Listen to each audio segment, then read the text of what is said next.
Hey guys, it's Mr. Neese, and we're working on U.S. History TEKS 2B. Now, U.S. History TEKS 2B is a lengthy one. It's talking about several significant events, date-wise, when they occurred, what they were, understanding what they are. And to me, that last part's the most important part. I'm not going to read this SE to you because it's kind of lengthy. We're just going to go over each event that it lists in it. Now, these events are something that would typically take the whole year to go through, but we're going to do this kind of quickly here. So, the first one is talking about the Spanish-American War in 1898. So, this is us ending our kind of isolationist behavior, meaning us staying away from all the other countries and dealing with ourselves. And we're jumping into the imperialism that's going on in the period. We're going to get involved, and in this country, in this event, we're going to start gaining territories. And some of those territories will become protectorates. We'll kind of protect them. Others will actually become U.S. territories later. Now, this is us taking advantage of a weaker, you know, place and extracting their resources and creating new markets for us to sell into. And this is very common during this time. But the Spanish-American War is us with going against Spain. This kind of ends their empire. In the end, we're going to get the Philippines, Puerto Rico, control of Cuba, and Guam. So that's the significance of that. That's us emerging as a world power. Spain is kind of coming down off of their long history of being a major world power. 1914, 1918, that's World War I. So we're going to come into this, talk about this in other SEs, about what gets us into it. We're going to come in 1917. We're going to come in on the side that's going to win. We're kind of that first string team that's coming in fresh and giving a boost to one side, and we're going to start emerging as a world power. Next event, 1929, stock market crashes. This is going to be the beginning of the Great Depression. People were buying stock at this time on margin, meaning they were buying it but not paying full price. So if it's $1,000 stock, they may pay $150 for it.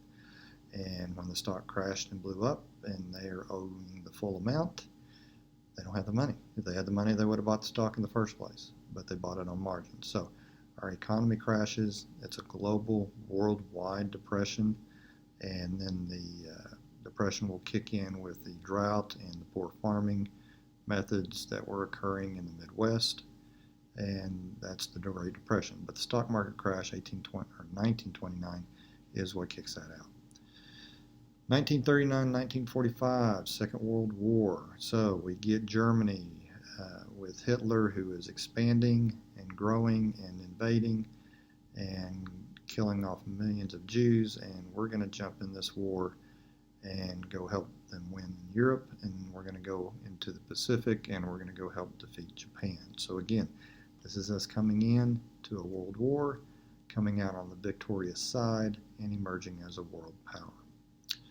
1957, Sputnik. Sputnik is the Soviet satellite, the very first satellite, human-made thing to go into space. It went around our world and it made a little beeping noise. That's about it.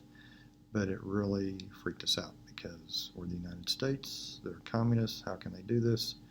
That puts on a space race, and it will later will come from our President Kennedy saying, hey, you know what, I challenge us to put a man on the moon by the end of the century, or in the end of the decade. So this was in the 60s, and by 1969, we will have a man on the moon, and this becomes part of the space race.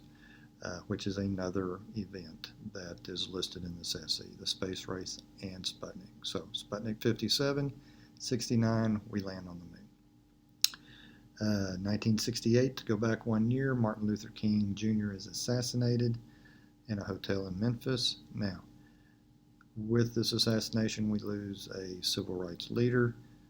This leader advocated for very nonviolent means to get across the need for equality and better treatment, specifically of African Americans. And in 1968, we get his assassination. 1991, we get the Cold War ending. So we get to a point where the Soviet Union breaks up and all their little satellite nations become independent, and then there's some conflict there. But for the most part, communism ends in the Soviet Union. The Berlin Wall comes down, I believe 89.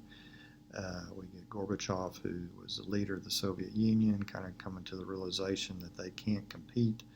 Their economic system isn't working, and the Cold War pretty much ends at this point. We're not at each other's throats, at least not like we used to be.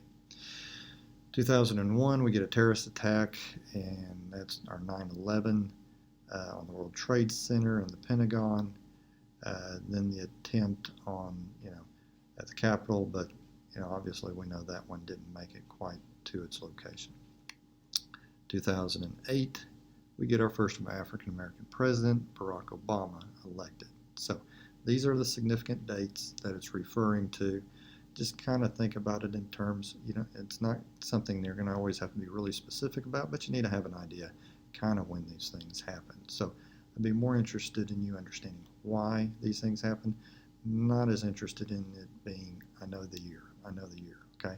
Know why it happened. What are the connecting things and why it happened? And then that'll help you figure out kind of roughly when the year is, okay? Thanks, guys.